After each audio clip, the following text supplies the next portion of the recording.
Hey, what's up everybody? Good morning here from Cebu City in the Philippines. Today I'm going to do a little video on the total hip replacement techniques, especially particularly the anterior hip approach for a friend of mine, good friend out there, you know who you are. Special place in my heart because his son kind of carried my son along on the Redondo Union basketball team many years ago. So I appreciate you and your family for that anyway. The right anterior hip approach, I think it's your right hip you said. Anyway, for a total hip replacement, the number one thing to worry about is your precautions, and I'm sure your doctor and your nursing staff has already versed you on those, but in case they haven't, basically you don't want to sit on anything that makes you go lower than 90 degrees in hip flexion, so a really low toilet seat or a really low stool or something. Try to avoid that for at least probably about 3 to 5 months. No crossing your legs and just maintaining that position. You can do it for a gentle stretch depending on what your doctor's told you, but you try to avoid being in a cross leg position for too long. You definitely don't want to go into any deep squat. You don't also want to try to avoid any pivoting, so if your foot's planted, you don't want to pivot. If you're going to turn, make sure you're picking that foot up as you go, especially early on. And no aggressive stretching, so anything that you do should be gentle, slow approached, and real easy, and get there gradually.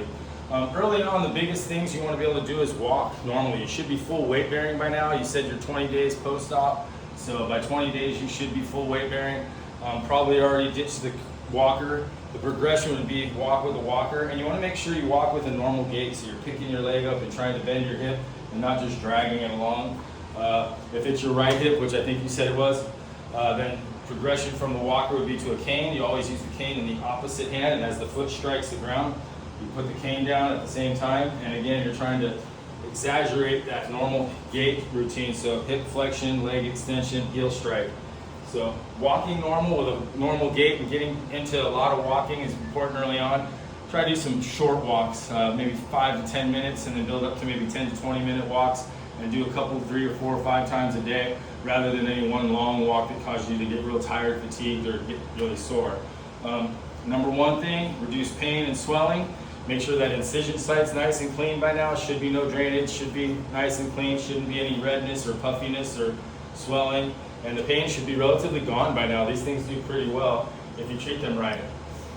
So the first things we gotta do is work on after you get the pain and swelling down is range of motion. I like to start with things on the ground. So first things first, if it's your right leg, we'll pretend it is, you want to get on your back, kind of prop yourself up here, and one of the things you can do early on to help reduce swelling would be like an elevated ankle pump. You can use a band around your ankle and pump the ankle. That's a good early stage exercise. Some heel slides, drag up as far as you can. If you want to grab it with a towel or something and pull up and give it a little help, that's okay. So heel slides up and down. We can do some ab and adduction, so you try to get on a slippery surface and just take your legs out and back and do ab and adduction. We can, as you graduate from those and that feels okay and you're feeling stronger, we want to go into a quad set and then a straight leg raise. So a quad set is just basically bring your toe back on one, tighten as tight as you can on two, and then hold it. For a straight leg raise, you want to do a quad set, so toe back on one, tighten on two. We're going to lift on 3, hold it for 4, 5, 6, 7, 8, which is 5 seconds, down on 9, and relax on 10. You want to do about 5 to 10 of those. If that gets easy, you can always do more. I also like to do lateral straight leg raises or hip abduction. So laying on your side, bring your leg back a little bit. You don't want to bring it forward. So you bring it back a little bit, toe up on 1, tighten on 2, and lift 2, 3, 4, 5, down on 8, relax on 9. So 1, 2, 3, 4, 5, 6, 7, 8, down on 9, and relax. Then we can get on your stomach if it's comfortable, and you can also do knee flexion this way, come in and help with the other leg if you need to, and you can do hip extension, just same thing, hold it up for 5 seconds, down, relax, and do some hip extension. Eventually you can get to the point where you're doing hip adduction or adduction, and so if it's your right hip, you're going to cross your left over, tighten and lift this leg. Probably not going to be real comfortable early on. Maybe you can do it in the bed because the pressure on this hip might be a little bit uncomfortable, but these are good to do down the road if you're getting frisky and you're feeling a little bit stronger. So first thing we do is pain reduction, swelling reduction, range of motion early on, get that gait back to normal, start working on strength, And you should be able to do all these exercises, especially the range of motion and stuff, every day. And then the strengthening stuff, maybe we'll do that, you know, the heavier stuff 3 to 5 times a week. As you get better with those, then we're going to get into some sit to stands, some balance stuff. So kind of going along with the weight bearing is, you can kind of shift your weight back and forth in the walker.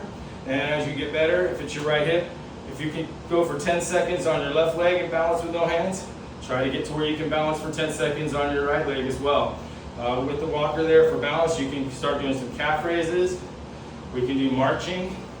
So you're just marching in place and bringing that hip up. You can take your hip out to the side and back, and you can take your hip backwards and forward. Okay, so those are some of the things you can do sitting on the ground or laying on the ground and in standing. One thing I didn't mention when we're laying on the ground was doing bridges, up, 2, 3, 4, 5, and down. So we can do some bridges, hold it for about 5 seconds. Just do as many as you can. As you get better, you can try to lift one leg, lift the other leg, and do a little bit of a march. That's only if you're feeling good and it's pain-free. And we can also do what's called a heel dig. So you're kind of digging your heel and trying to pull your body this way and dig that heel into the ground and start working that hamstring isometrically too. We don't want to neglect the hamstring. So doing those is going to be good.